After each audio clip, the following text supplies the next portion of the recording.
자, 교재는 371페이지 제4절 피고인입니다. 자, 여기부터 볼게요. 자, 공소 제기된 자. 자, 공소 제기된 자로 취급되어 있는 자. 공소 제기된 자로 취급되어 있는 자는 밑에 각주에 나와 있습니다. 약식명령이라든지 직결심판. 즉, 공소 제기되지는 않았는데 재판받는 사람들이 있어요. 그리고 또 밑에 몇 가지 더 있는데 그건 잠시 이따 말씀드리도록 하고. 자, 동그라미 2번 체크합니다. 자, 공소 제기된 자이면 족하기 때문에 진범 여부, 당사자 능력, 소송 능력 유무, 공소 제기 유효성 여부 불문한다. 이거 잘 받으셔야 돼요. 즉, 공소 제기가 유효일 때만 재판이 열린 것이 아닙니다. 무효일 때도 재판이 열린다. 즉, 형식 재판 등이 열리잖아요. 그렇죠? 그렇기 때문에 공소 제기 유효성 여부는 불문한다. 즉, 문제가 공소 제기가 유효한 경우에 한해서 피고인이 된다 하면 틀려요. 자, 2번 시험 여러 번 나왔기 때문에 2번 잘 받으시고요. 구별기념 됐고, 자, 공동피고인 갑니다. 자, 그것도 한번 체크 한번 해볼게요. 자, 공동피고인이란 동일한 소송 절차에서 공동으로 심판받는 수인의 피고인을 말하게 되는데, 자, 2번 체크하시고, 공동피고인은 반드시 공범자여야만 한다 하면 틀려요. 밑줄 그으시고 X. 반드시 공범자일 필요가 없다. 또 일괄 기소 밑줄 그으시고 X. 기소될 필요도 없고요. 사건이 관련 사건일 필요가 없어요. 밑줄 그으시고 X. X. 즉, 어떤 사건은 절도인데 어떤 사건은 강간 또는 살인 이렇게 관련될 필요 없어요. 그러니까 판사하고 변호사하고 시간 조율만 잘 되면 병합 처리할 수 있는 것입니다. 뭐 여러 가지 점에서 뭐 장단점이 있겠죠. 어쨌든 반드시 공범자일 필요가 없고 일괄 기소할 필요가 없고 관련 사건일 필요가 없다. 이거 잘 받으시면 될 것 같아요. 시험 몇 번 나왔습니다. 자, 원칙 볼게요. 자, 심리병합으로 인해서 수개의 사건이 동일법원에 계속되는 것에 불과하다. 따라서 소송관계는 개별적 밑줄짝 존재한다. 따로따로 존재하는 것입니다. 절도는 절도사건, 살인은 살인사건, 개별적으로 존재하는 것이기 때문에 그중 1인에 대한 사유는 다른 피고인에게 영향을 미치지 않는다는 거예요. 하등 영향을 미치지 않습니다. 물론 예외가 있긴 한데 그 예외는 저 뒤에 가서 배우도록 하고 일단 여기까지만 잘 받으시면 될 것 같아요. 자, 다음. 자, 두 번째 피고인의 특징 가볼게요. 그것은 우리 앞에서 본 적이 있습니다. 자, 공소장에는 피고인의 성명이라든지 피고인을 특정할 수 있는 사항을 기재해야 되는데, 자, 문제는 자, 성명 모형처럼 공소장에 기재된 피고인과 현실적으로 심판을 받는 사람이 불일치할 때 과연 누가 피고인이 될 것인가가 문제된다. 뭐 여러 가지 견해는 있습니다. 여러 가지 견해가 있는데 그 중에서 실질적 표시설이라고 하는 것이 우리나라의 다수설 입장이죠. 그 견해에 따라서 밑에 성명 모형 나와 있는 동그라미 1번, 2번 이런 결론을 내린 것입니다. 자, 한번 볼게요. 성명 모형. 자, 무슨 뜻이냐? 피의자 갑이 수사를 받으면서요. 을의 성명을 사용하였기 때문에 검사가 공소장에다가 을을 피고인으로 기재한 경우를 말해요. 이것을 성명 모형이라 합니다. 자, 문제는 과연 누가 피고인일까? 재판의 효력은 누구에게 미칠까라는 것이에요. 자, 그래서 밑에 1번 체크하시고 2번 체크하시고 요 1번, 2번 관련된 것이 밑에 판례입니다. 판례 별표 쳐보시고 이 판례를 꼭 좀 알아두셔야 될 것 같아요. 자, 먼저 밑에 동그라미 1번 보시게 되면 누가 피고인이? 그럼 피의자 갑이 수사받으면서 여러분의 이름, 지금 수강을 듣고 있는 여러분의 이름을 썼으면 여러분이 피고인이 되는 겁니까? 말은 하늘에 날백 맞는 거잖아요. 그렇죠? 그렇기 때문에 자, 우리 상식으로 한번 생각해 보자고요. 누가 피고인이? 그렇죠? 모용한 자 갑만 피고인이 되는 것입니다. 그렇죠? 갑만 피고인이 된다. 그리고 효과도 역시 모용자인 갑에 대해서만 미치게 되는 거예요. 그렇죠? 을은 미치지 않는다. 당연한 거죠. 자, 밑에 판례 한번 볼게요. 자, 공소제기 효력은 검사가 피고인으로 지정한 자에게만 미치는 것이기 때문에 설령 공소장에 피모고용자가 피고인으로 표시가 되었다 할지라도 이는 당사자의 표시장의 착오일 뿐이다. 무슨 말이죠? 오타가 났다. 이렇게 보시면 될 것 같아요. 자, 예를 들면 우리가 모용자가 최순실이다 했을 때, 자, 피모용자를 최순식이다 이렇게 했다고 했을 때 지금 실자를 식으로 잘못 썼잖아요. 그렇죠? 그러니까 실자를 식으로 잘못 썼다라고 하는 것은 단순히 오기로 볼 것이라는 거예요. 그렇기 때문에 다시 식자를 실로 바꿔 쓰면 되는 거죠. 그래서 표시장이 착오일 뿐이기 때문에 이 표시상의 착오만 정정해주면 되는 것이다. 는 것입니다. 그래서 밑에 보시게 되면 모용자가 피고인이 되고 피모용자에게는 효과가 미치지 않는다. 그쵸? 이렇게 보시면 돼요. 그래서 이 색깔 칠하세요. 그쵸? 모용자가 피고인이다. 됐고, 검사는 공소장에 피고인 표시를 정정해서, 그쵸? 그러니까 식자를 누굴 바꾼다? 다시 원래 실자로 바꾼다는 거예요. 정정해서 바로잡았을 때 처음부터 모용자에 대한 공소제기가 있었고, 그쵸? 따라서 법원은 그 모용자에 대해서, 자, 모용자 동그라미, 이 사람을 불러다가 재판하면 되는 것이지, 밑에 피모용자를 불러다가 재판할 것은 아니다. 이런 말입니다. 당연하죠? 그쵸? 색깔 칠하시면 돼요. 자, 요 판례가 잘 나와요. 요 판례 좀 기억을 해두시고. 자, 밑에 판례는 그냥 읽어볼게요. 타인의 성명과 생년월일을 사칭해서, 즉 모용했다는 거죠. 기소가 되었다고 했을 때 그 효력은 명의를 사칭한 자 갑에게만 미치는 것이지 모용당한 자 을은 미치지 않는다. 당연하죠. 그러니까 이 판례 잘 받으시라고요. 이 판례가 잘 나와요. 다음 페이지 보시게 되면 같은 판례입니다. 그렇죠? 자, 모용자가 공판장에 피고인을 출석했다고 했을 때 무슨 말이죠? 원위치 한번 해보시면, 즉 피의자 갑이 수사받으면서 을의 성명을 사용했는데 검사가 공소장에 을을 기재했는데 이 피의자가 어떻게 됐다? 공판장에 출석했다는 거예요. 이해되시겠죠? 자, 그랬을 때 원위치 한번 해보시게 되면, 자, 모용자가 공판장에 출석했을 때 어떻게 처리할 것인가? 자, 1번 모용자가 피고인이기 때문에 검사는 공소장 정정 절차에 의해서 다시 모용자의 것으로 정정하면 되는 겁니다. 그럼 공소장 변경이 아니에요. 공소장 변경이 아니기 때문에 법원의 허가도 필요가 없다. 됐어요? 만약에 공소장 변경으로 본다면 허가가 필요해요. 그럼 변경이 아니기 때문에 허가가 필요가 없다. 만약 검사가 정정해야 되는데 정정하지 않는다면 이것은 법률 규정이 위반하는 것이기 때문에 공소기각 판결 때린다. 아시겠죠? 이 판례가 밑에 나와 있습니다. 별표 쳐보시면 돼요. 자, 앞에 판례랑 중복된 것도 있어요. 자, 피의자가 다른 사람의 성명을 모용한 탓으로 공소장에 피모용자가 피고인으로 표시가 되었는데 이는 표시형이 착오일 뿐이다. 그렇죠? 똑같죠? 그랬을 때 이 모용자가 피고인이 되는 것이고 피모용자는 피고인이 아니기 때문에 이 피모용자에게는 공소력이 미치지 않는다. 그렇죠? 자, 그랬을 때 검사는 밑에 표시상의 착오를 정정하면 되는 것이지 공소장 변경이 아니기 때문에, 자, 파란펜 드시고 공소장 변경 밑줄 그으시고 X, 법원의 허가 밑줄 그으시고 X. 이거 잘 나와요. 그쵸? 잘 나와요. 자, 검사가 표시를 정정해서 모용관계를 바로잡지 아니하였을 때는 무슨 판결 때린다? 공소기각 판결입니다. 동그라미 치시고. 그 다음 끊고 바로잡았을 때는 뭐한다? 밑에 모용자를 끌고 와서 재판하면 되는 것이고 피모용자를 끌고 와서 재판할 것은 아니다. 됐죠? 색깔 칠하세요. 공소기각 판결 색깔 칠하시고 모용자 색깔 칠하시고 그 다음에 다른 색깔 드시고 변경 아닙니다. 변경 아니기 때문에 법원의 허가도 필요하지 않다. 그쵸? 다 했다는 거예요. 자, 됐고 밑에 거 읽어보시고. 자, 다음 페이지입니다. 자, 다음 페이지 이건 뭘까요? 약식명령을 송달받은 피모용자가 재판에 참석했다는 거예요. 이때 어떤 재판 내릴까, 어떤 판결 내릴까, 어떤 조치 취할 것인가 라고 하는 것입니다. 무슨 얘기냐? 자, 밑에 한번 빈 공간이 있기 때문에 한번 써볼게요. 자, 검사가 공소 제기를 합니다.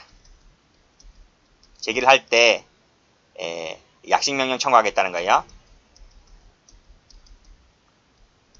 정식 재판이 아니고 약식명령 청구니까 서면 심리하겠죠? 서면 심리합니다.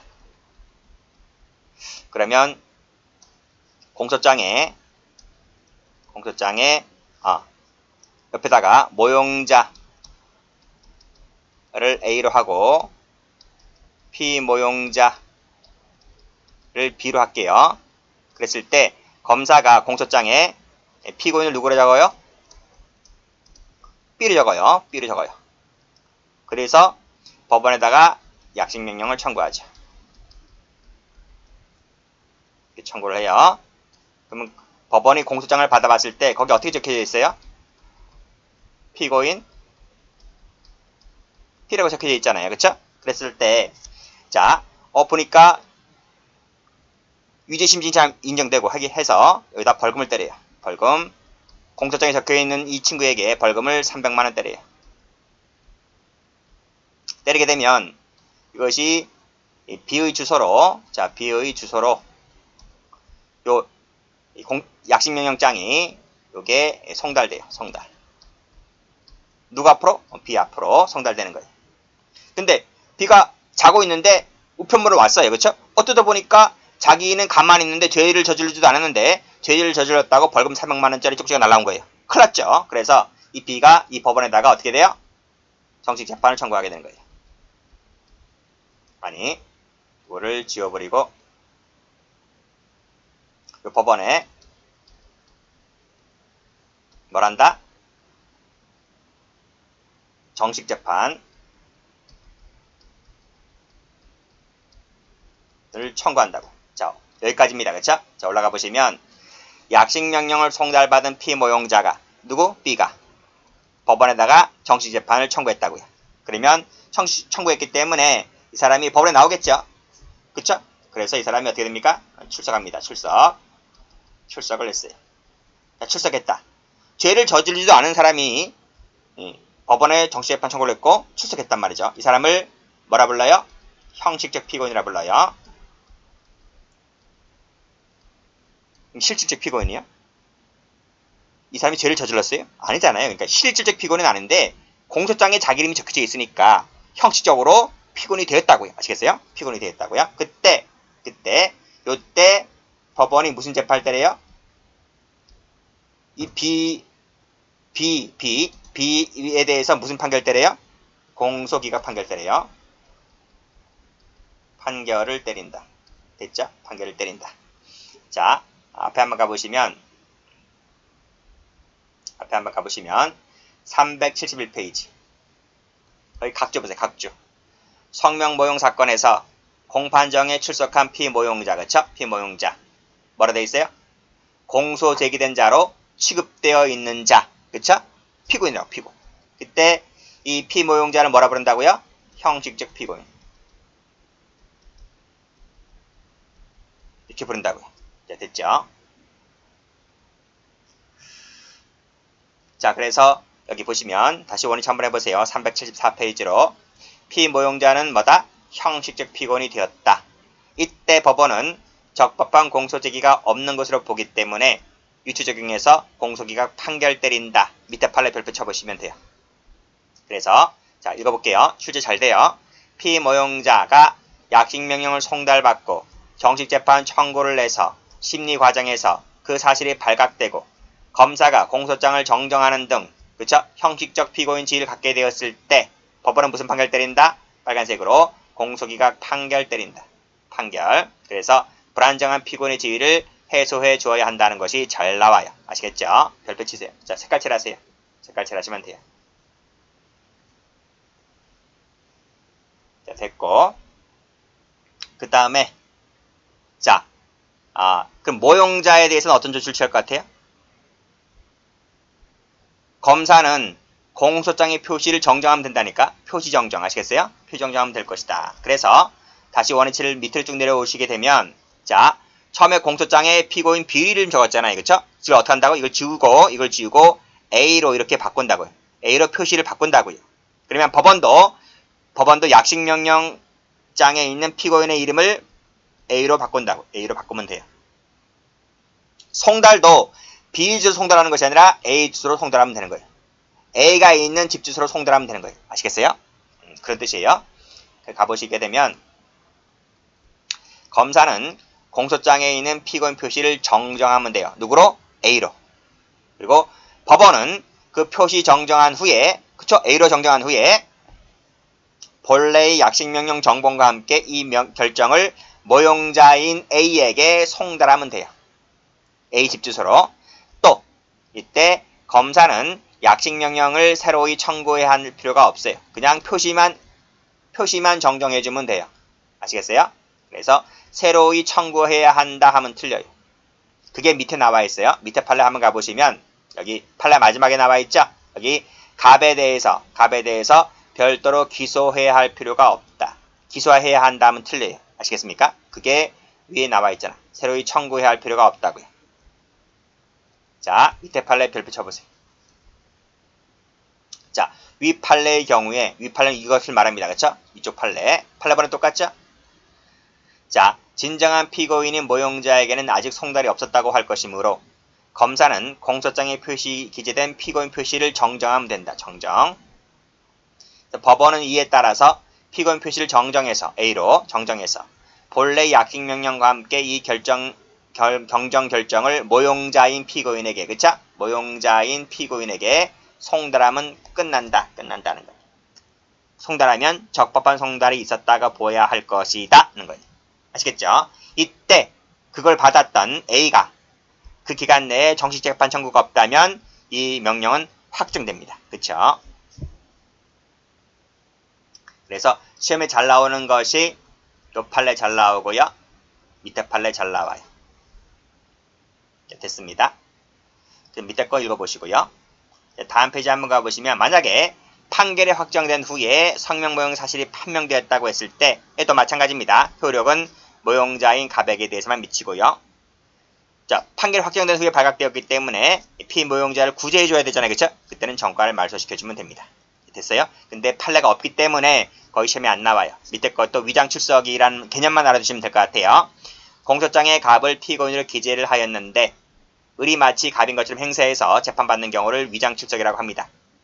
역시 마찬가지로 갑은 실질적 피고인이 되는 것이고 을은 형식 피고인이 되는 것이고 효과도 실질적 피고인인 갑에 대해서만 미치는 거예요. 이렇게 개념적인만 알아두시면 될 것 같아요. 밑에 처리 방법 나와 있는데 판례가 없기 때문에 거의 시험에 나오지 않습니다. 아시겠죠? 혹시 검찰직 하시는 분들만 읽어보시고 그 외에 경찰직 하시는 분들은 이거 안 봐도 돼요. 됐죠? 그러니까 제가 지울게요. 지우고 검찰직 하시는 분들만 보시라고요. 근데 거의 안 나와요. 아시겠어요? 자, 됐습니다. 그 다음에 무죄 추정의 원칙을 가볼게요. 오히려 시험 이쪽이 더 잘 나오죠. 앞에 성명 모용보다는 무죄 추정의 원칙이 시험에 더 잘 나옵니다. 일단은 개념부터 볼까요? 피의자 피고인은 유죄 판결이 확정될 때까지는 무죄 추정된다는 원칙을 말하게 되는데 일단 근거가 잘 나와요. 근거가 시험에 잘 나와요. 일단 헌법에 있어요. 헌법에 있다. 그리고 형사법에도 있다. 이게 시험 문제입니다. 여기 시험 문제라고요. 헌법에도 있고 형사법에도 있고 그래서 요 무죄 추정의 원칙은 형사법상의 원칙이다 하면 틀려요. 왜? 헌법에 근거를 두고 있기 때문에. 아시겠어요? 그러면 틀려요. 두 번째 뭐냐면 밑에 범위 나와 있죠. 범위가 나와 있는데 여기서 피고인뿐만 아니라 피의자까지도 추정된다는 거예요. 즉 피고인은 기소된 사람이잖아요. 피의자는 기소되지 아니한 사람이고 즉 법조문 자체에서 피고인에게 무죄추정 원칙을 인정하고 있기 때문에 기소된 사람에게도 인정되는 것이기 때문에 기소되지 아니한 사람에게 인정되는 것은 당연한 거예요. 그렇죠? 당연한 거예요. 그래서 범위는 피의자, 피고인 다 되는 거예요. 그런데 법조문 가보니까 법조문에서는 피고인만 나와 있어요. 피고인만. 아시겠습니까? 그래서 필기 한번 해보세요. 법조문에서는 피의자가 없다는 거예요. 기출전적이 있습니다. 그래서 이렇게 나오면 틀려요. 형사법은 피의자에 대한 무죄 추정의 원칙을 명시적으로 규정하고 있다. 틀려요. 법조문에는 피고인밖에 없어요. 법조문에는 피고인밖에 없다고. 그러니까 법조문에 있는 것과 이론상 인정되는 것과는 구별을 해두셔야 돼요. 법조문에는 피의자가 없다고요. 그리고 또 유죄 판결이 확정될 때까지예요. 확정. 선고 아니에요. 선고가 아니다.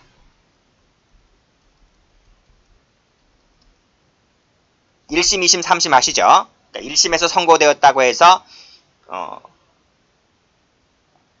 그렇죠? 어쨌든 재판이 완전히 끝나야 돼요. 확정될 때까지는 무죄 추정이다. 선고로 바꾸면 틀리고요. 그 다음에 밑에 시간적 범위 가볼게요. 1번 가보시면 역시 확정될 때까지는 무죄 추정이다. 1심, 2심에서 유죄 선고가 되었다 할지라도 확정될 때까지는 아직은 뭐다? 무죄 추정이다 하는 것이. 자, 2번 체크 한번 해볼까요? 자, 유죄 판결이라 했는데 유죄 판결에는 여러 가지가 있어요. 형선고 판결, 그 다음에 형면제 판결, 그 다음에 선고유예 판결이 포함되죠. 일단 끊고. 형법 배우신 분들은 선고유예 판결이 유죄 판결이라고 일정이라는 걸 아시죠? 제가 기본 강의 때 그렇게 말씀드렸으니까. 선고유예든 집행유예든 다 유죄 판결이 일정입니다. 자, 형면제 판결이 유죄 판결 일정이에요. 그래서 아들이 아버지 시계를 훔쳤다고 했을 때 제가 친족 상대를 할 때 말씀드렸잖아요. 그렇죠? 그래서 구성요건의 해당성, 위법성, 책임이 인정된다. 즉 유죄 판결 나왔어요. 근데 아들이 아버지 시계를 훔친 것은 친족 관계라는 특수한 관계가 인정되는 것이기 때문에 형면제만 받는다. 아시겠죠? 그래서 교도소만 안 갈 뿐이에요. 유죄 판결이라는 건 맞다는 거죠. 그래서 유죄 판결에는 형선고, 형면제, 선고유예 모두 포함됩니다. 형식재판은 유죄 판결이 아니기 때문에 여기서 빠지죠. 그렇죠? 면서 공소기각 관할 위반은 형식재판이기 때문에 여기에 들어오지 않아요. 재심 정구 같은 경우는 유죄 판결이 확정된 이후이기 때문에 역시 여기도 빠지고요. 자, 됐습니다. 팔려볼게요. 자, 무죄 추정의 원칙은 형사 절차뿐만 아니라 자, 빨간색으로 기타 일반 법생활 영역, 그쵸? 여기에서도 포함된다. 여기에서도 무죄 추정 원칙이 적용된다 하는 것이. 다음, 자, 밑에 판례에서는 세 번째까지만 끊으시면 돼요. 요 세 줄까지만 읽으시면 돼요. 자, 무죄 추정의 원칙은 그쵸? 유죄의 확정 판결이 있을 때까지 수사권 밑줄, 공소권 밑줄, 재판권 밑줄, 행정권 밑줄에서도 적용된다. 이렇게 봐두시면 돼요. 나머지 읽어보시고 내용 볼게요. 자, 무죄가 추정되는 것이기 때문에 불구속이 원칙이다 하는 거예요. 그래서 이 무죄 추정은 유죄 판결이 확정될 때까지 무죄 추정이기 때문에 이것은 인신구속을 함부로 못해요. 불구속이 원칙이니까. 그래서 임의수사가 원칙이고 영장주의, 적부심사제도, 비례성 원칙에 제한을 받습니다. 자, 무죄 추정이기 때문에요. 구속 외에 불필요한 고통을 가하면 안 돼요. 자, 두 번째. 많이 들어봤을 거예요. 의심스러울 때는 누구에게 이익으로? 피고인의 이익으로. 그쵸? 자, 라틴에 나와 있는데 읽어보시고. 자, 밑에 보시면 따라서 피고인에게 유죄 판결을 때리려고 한다면 합리적 의심이 없을 정도로 유죄의 확신을 가져야지만 유죄 판결을 때리는 거예요. 이런 의심을 갖지 못하게 되면 피고인의 이익으로 가야 되는 것이기 때문에 그때는 무죄 판결을 때릴 수밖에 없습니다. 됐죠? 자, 무죄 추정이기 때문에 거증 책임, 입증 책임 누가 져요? 검사가 져요. 검사가 유죄 판결을 때리려고 한다면, 그쵸? 이런 모든 입증 책임 누가 집니까? 피고인 본인 스스로가 지는 것이 아니라 검사가 집니다. 자, 그 내용 나와 있네요. 불이익 처우 금지, 예단 배대 금지, 그쵸? 예단 배대 원칙, 진술 거부권, 부당한 대우 금지, 읽어보시고요. 팔려봅니다. 자, 불이익을 받지 않는다고 되어 있는데 이때 불이익 속에는 형사 절차상 처분에 대한 불이익뿐만 아니라 동그라미 1번, 그 밖에 기본권 제한 처분과 같은 불이익 동그라미 2번도 포함된다. 자, 됐죠? 다음 판례 갑니다. 자, OX가 잘 나와요. 무죄 추정 원칙에 위반된 판례를 보겠도록 하겠습니다. 자, 먼저 1번. 자, 미결수가 재소자형 의뢰를 입게 하게 하였다는 거죠. 언제? 수사 및 재판 나갈 때. 그쵸? 우리 TV에서 본 적 있죠? 호송차에서 유명한 사람이 내리죠. 그쵸? 내려서 검찰이나 법원에 수사나 재판 받으러 나갈 때 가는 거 보이죠? 그쵸? 그때 그 사람이 재소자형 의뢰를 입게 입은 것을 보았을 때 사람들은 뭘로 생각할까요? 저 사람 보고 유죄 받았네? 죄 저질렀네? 이렇게 생각할 거 아닙니까? 그렇기 때문에 재소자형 의뢰를 입게 한 것은 뭐다? 지금 형이 선고되지도 않고 확정되지도 않았어요. 따라서 재소자형 의뢰를 입게 한 것은 유죄로 받았다는 그 모습을 띄게 하기 때문에 이것은 무죄 추정의 원칙에 위반된다고 봤습니다. 됐죠? 그런데 다음 페이지 가보시게 되면 자, 미결수에게 제소장 의뢰를 입게 하였는데 어디에서 입게 했어요? 그쵸? 시설 안에서 입게 하였다. 세모 쳐보세요. 이것은 무죄 추정의 원칙에 위반되지 않습니다. 왜 그래요? 이건 구급 목적의 달성이라든지 뭐 안전 질서 유지 이런 것 때문에 허용된다는 거예요.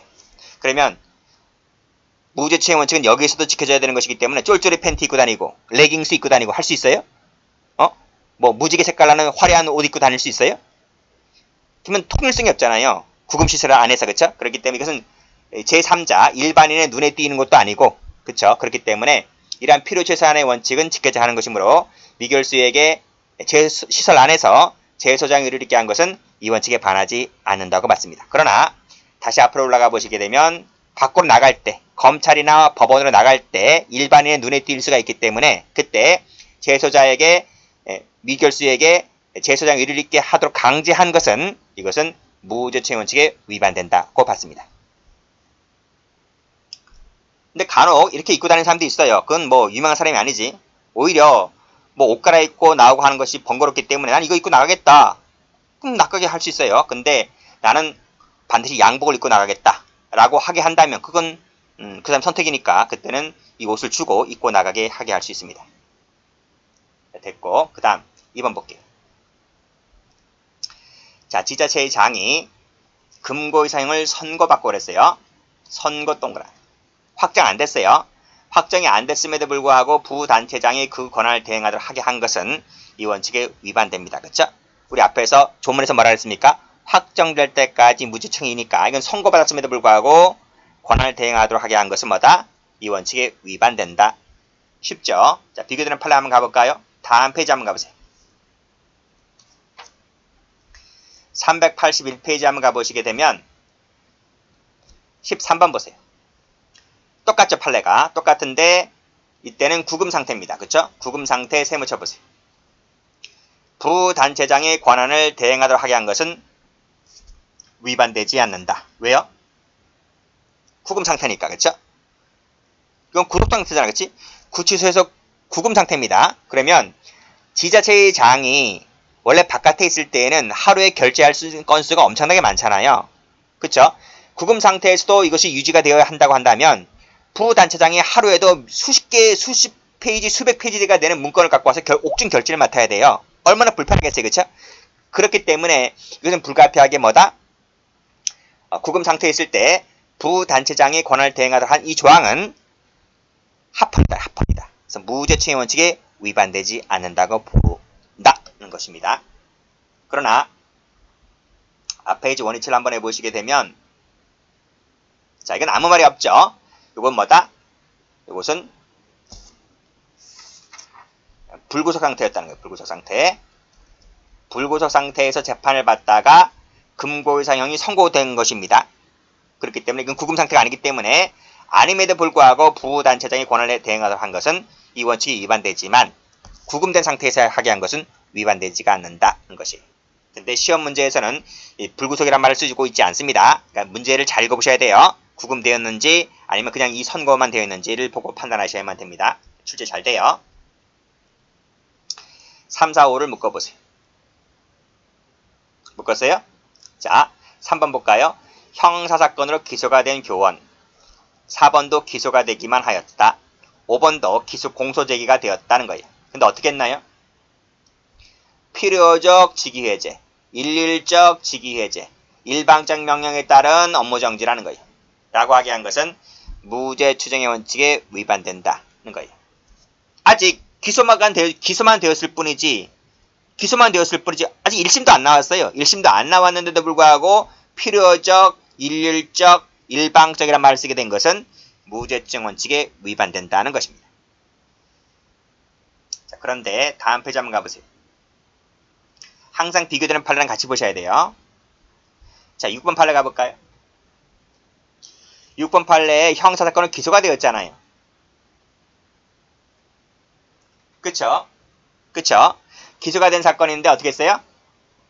직위해제 할 수 있도록 그랬지. 할 수 있도록 세모 쳐볼게.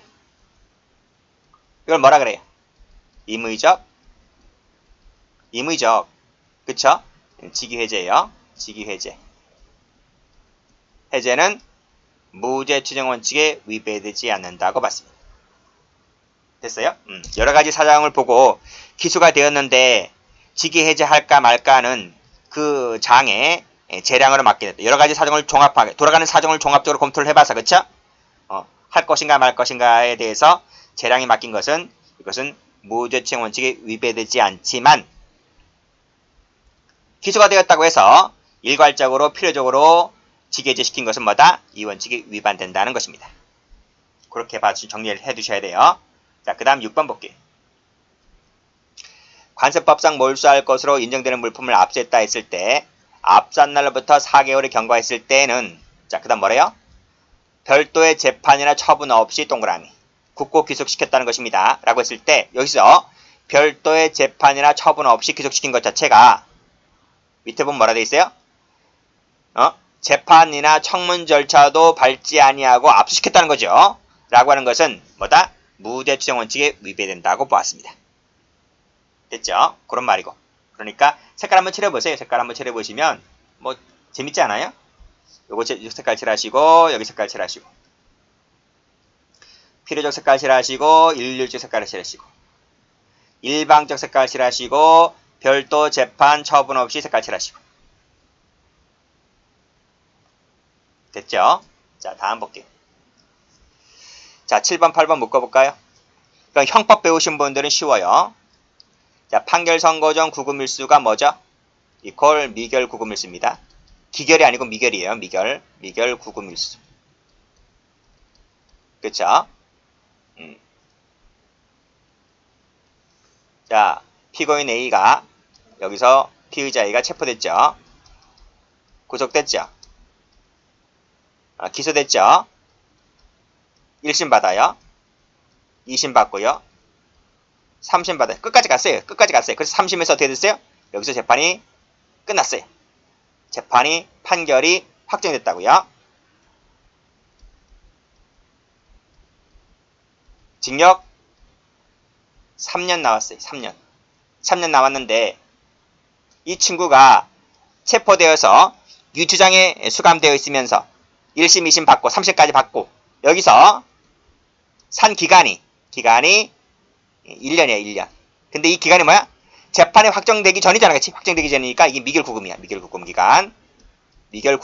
즉 유치장에 처 있으면서 유치장에 처박혀 있으면서 재판이 완전히 끝날 때까지 그 기간 미결구금기간이 땡땡 1년이라고. 1년.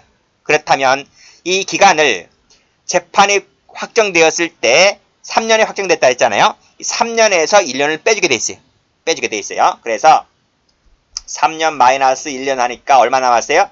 2년이 남은 거예요. 또 2년 기간 동안에 형 집행을 받으면 돼요. 교도소에 가서 형 집행을 받으면 된단 말이죠. 그러니까 100% 다 빼줘야 되는 거예요. 그런데 7번 가보니까 형법에서 또는 일부 그랬어요. 그러니까 전부 또는 일부죠. 전부 또는 일부였는데 전부 산입해주는 건 맞지만 여기 또는 일부만을 산입해준 것은 즉 얼마를 산입할 것인가는 판사의 재량이라는 거예요. 무조건 산입을 해주긴 지어야 되는데 또는 일부를 했다는 것은 판사에게 재량 맡긴 것입니다. 그쵸? 그러니까 1년을 산입 빼주는 것이 아니라 뭐 열흘짜리, 100일짜리, 그쵸? 뭐 200일짜리. 그럼 판사 재량이라는 거죠. 또는 일부라고 한 것은 뭐다? 무죄 추정 원칙이라든지 적법 절차 원칙에 위배되었다. 이렇게 보시면 돼요. 자, 밑에 8번도 보시면 전부 산입이잖아요. 전부 산입. 근데 상소 제기부터 취하시까지 미결 구금 기간을 그쵸? 전혀 산입하지 아니하였다. 그쵸? 라고 하는 것은 무죄 추정 원칙 등을 위배하였다. 이렇게 보시면 됩니다. 됐고, 자 9번 가볼까요? 9번 가기 전에 밑에 2번부터 먼저 볼까요? 자, 가기 전에 앞 페이지 다시 1번 볼까요? 자, 미결수가 법정이나 검찰 나갈 때, 그쵸? 재소장 의류를 입든, 뭐 사복을 입든, 재소장 의류를 입든, 뭘 입든 간에 그냥 나가던가? 아무리 무죄 추정 원칙을 받는다 할지라도 포승이나 수갑 차고 나가는 거 못 봤어요? 그쵸? 여기. 자, 무죄 추정을 받는 피의자라 할지라도, 즉 미결수라 할지라도, 그쵸? 나갈 때 여기 포승이나 수갑을 차도록 하게 한 것은 이 원칙에 위배되지 않는다는 것입니다. 왜요? 여기 도주 우려 등이 있기 때문에 그래요. 도주 우려 등이 있기 때문에 수갑, 포승을 사용한 것은 불가피하다고 봤습니다. 자, 그런데 9번 가볼까요? 자, 이 청구인이요. 도주나 폭행이나 소요 등 이런 우려가 없었어요. 뭐 신창원급이 아니야. 신창원급이 아니야. 뭐 조폭 이런 급이 아니야. 아시겠어요? 그냥 얌전한 사람이야. 그냥 아시겠어요? 자, 또 검사도 검사실에서 조사할 때 교도관에게 개구 해제를 요청하였던 적이 있어요. 좀 풀어주세요. 풀어주세요. 그 풀어주고 있을 때 오히려 더 얘기가 술술 잘 풀릴 수도 있는 거예요. 그렇죠? 근데 교도관이 끝끝내 거부해요. 안 된다는 거예요. 안 된다. 난 FM을 하겠다는 거예요. 화장실 갈 때도 큰일 보지 않는 이상, 그쵸? 큰일 보지 않는 이상 이거 안 풀어줘요. 그래서 역시 이 사람이 어떻게 했어요? 수갑이나 포승을 계속 사용한 채 조사받도록 하게 했어요. 검사 말도 안 들어요. 라게 하게 한 것은 피고인의 청구인의 신체의 자유를 과도하게 제한당하였다 볼 수 있기 때문에 이건 무죄추정 원칙에도 위반된다고 봤습니다. 검사까지 부탁했는데 그쵸? 끝끝내 거부하는 거예요. 라고 하는 것은 이 원칙에 위반된다. 자, 다음 두 개 묶어볼게. 교도소에 수용이 됐습니다. 4번도 구치소에 수감되었습니다. 근데 뭘 정지시켜버렸나? 국민건강보험급여를 정지시켜버렸어요. 그리고 기초생활보장법에서 보장하고 있는 개별가구에서 제외시켜버렸어요. 돈 못 타먹게. 아시겠습니까? 라게 한 것은 무죄추정의 원칙에 위반되지 않는다. 이거 국민건강보험급여를 주는 것, 국민기초생활보장법에서 일정한 금액을 주는 것은 사람다운 생활을 할 권리를 보장해 주는 거잖아요. 그쵸? 생계 능력이 없기 때문에 국가에서 월 30만원, 50만원씩 주는 거잖아요. 그쵸? 근데 죄를 저지르고 교도소에 수감되었을 때는 교도소에 다 먹여주고 재워주고 해요. 먹여주지, 재워주지, 치약, 칫솔 주지, 화장지 주지 다 줘요. 그렇기 때문에 뭐 교도소에 재워주는데 뭐 그쵸? 그렇기 때문에 이것을 끊어버렸다 할지라도 이것은 뭐다? 무죄추정의 원칙에 위배되지 않는다는 거예요. 그 이유가 중복적인 보장을 피하기 위해서 그렇다는 거예요. 자, 됐나요? 다음 페이지 볼게요. 자, 경찰청장이 주민등록증 발급 신청서에 날인되어 있던 그 지문 정보를 보관 전산화하고, 그쵸? 그러니까 우리가 주민등록증을 만들 때 동사무소 가서 만들잖아요. 10개의 손가락에 전부 다 지문을 찍잖아요. 그 지문을 전산화 시켜버리고 그 지문이 전부 다 어디로 가요? 경찰청에 가서 보관되고 있는 거예요. 그래서 여러분들이 나중에 성인이 되어서 범죄를 저질렀을 때 그 컴퓨터를 조회해서 이 지문을 일치하게 되면 그 사람이 이제 용의자가 되는 거죠. 그렇죠?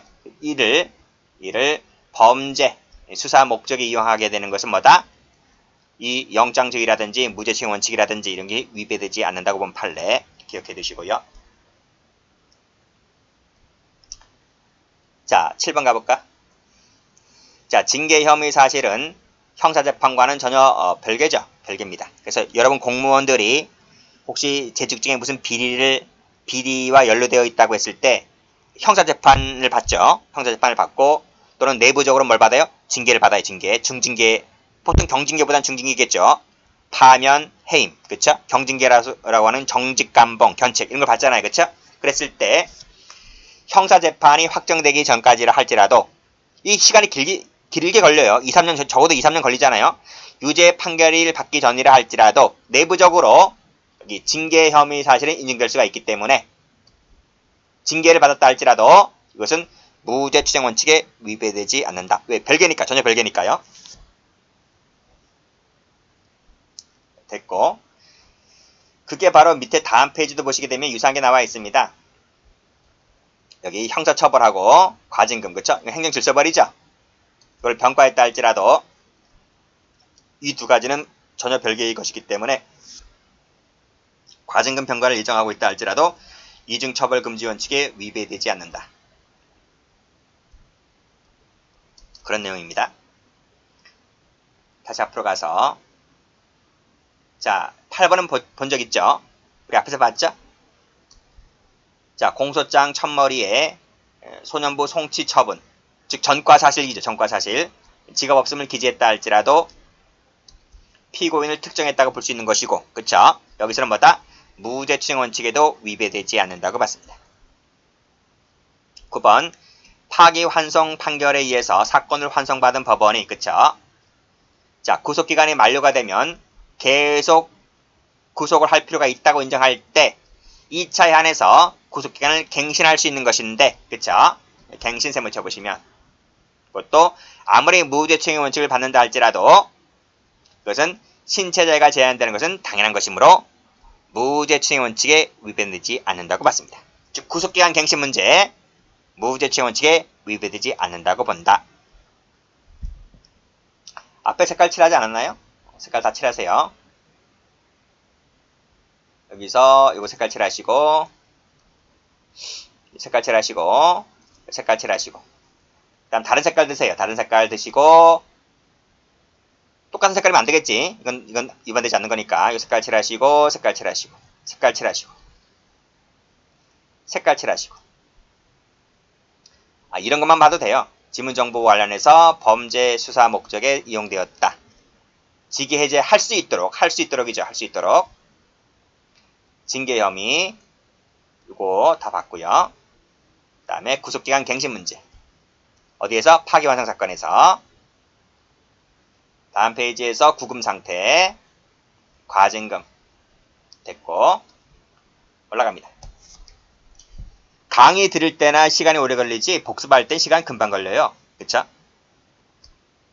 형사법 책이 두꺼워서 그렇지 보는데 뭐 하루도 안 걸려요. 나중에는.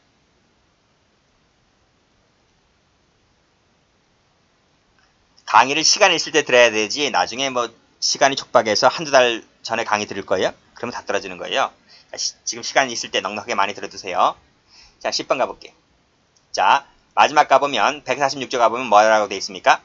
누구든지 증인으로 신문할 수 있다 그랬어요. 누구든지. 이 누구든지에는 누구도 포함될 수가 있다. 여기 수사 담당 경찰 공무원이 포함될 수가 있다는 거예요. 증인지에 설 수가 있다는 거예요. 뒤에서 배우겠지만 우리 진술 거부권이 있어요. 피고인이 진술 거부해요. 법정에서. 판사가 어떻게 했어요? 네 증언 거부했지. 알았어. 네 담당했던 수사경찰관 증인으로 부를 거야. 아시겠습니까? 그래서 이 경찰관이 와서 다 불러요. 다 풀어댄단 말이에요. 그랬을 때 무죄추행 원칙을 깬 것이 아니다는 거예요. 진술거부권 행사를 위반했다는 것도 아니고요. 그런 뜻입니다. 자, 11번 가볼까? 자, 치료 감호 요건. 치료 감호. 또라이들 많아요. 또라이들. 정신병자들, 그쵸? 그랬을 때, 이 치료 감호 처분이라고 하는 것은 형벌이 아닙니다. 이건 보완 처분이지. 재범 위험성이 있기 때문에 보완 처분. 치료 감호소에서 병을 고치는 거예요. 자, 그랬을 때, 요 치료 감호 요건은 사법적 판단, 즉 법원에게 맡기면서 요 기간 있죠, 기간. 이 기간, 즉 치료 감호소에서 몇 년 동안 치료할까? 뭐 3개월이냐, 6개월이냐, 1년이냐, 2년이냐. 그 기간을 과연 얼마로 정할까? 그건 법원이 정하는 것이 아니라 사회보호위원회로 정하게 하게 한 것은 무죄 추정 원칙이라든지 죄형법정주의 위반이 아니다고 봤습니다. 이건 전문가 집단이에요. 전문가 집단. 여기 누가 소속돼 있어요? 의사라든지 변호사라든지 이런 사람들이 여기 소속돼 있어요. 그래서 이 기간을 과연 얼마로 할까라고 이 전문가 집단에게 맡긴 것은 죄형법정주의 등에 위반되지 않는다는 게 판례입니다. 어쨌든 법원은 요건만 법원에게 맡기고요. 자세한 그 기간은 뭐다? 전문가에게 맡긴 것은 이 원칙에 반하지 않는다고 봤습니다. 자, 다음. 진술을 요할 자가 외국 거주로 인해서 진술을 할 수 없는 상태에 이르렀습니다. 그랬을 때 예외적으로 전문 증거의 증거 능력을 인정하고 있는 형소법 조항이 있어요. 그게 314조인데 여기에서 말하는 외국 거주 셈을 쳐보시면 이것은 뭐다? 무죄 추정 원칙에 반하지 않는다고 봤습니다. 이 조문은 뒤에서 배울 것이기 때문에 일단 요것만 색깔 칠해주시면 돼요. 요것만 색깔 칠하시면 돼요. 전부 다 합헌이다는 거, 합헌. 이것도 색깔 칠하시고 이것도 색깔 칠하시면 돼요. 자, 마지막입니다. 자, 유죄 판결이 확정되지 아니하였음에도 불구하고 사건명이라는 단어를 쓰지 않고 뭐라고 썼다는 거예요? 죄명이라 썼다는 거예요. 라고 했을 때 이것도 뭐다? 이 원칙을 깨뜨리 위반되지는 않았다는 것입니다. 됐죠? 자, 여기까지 하겠습니다.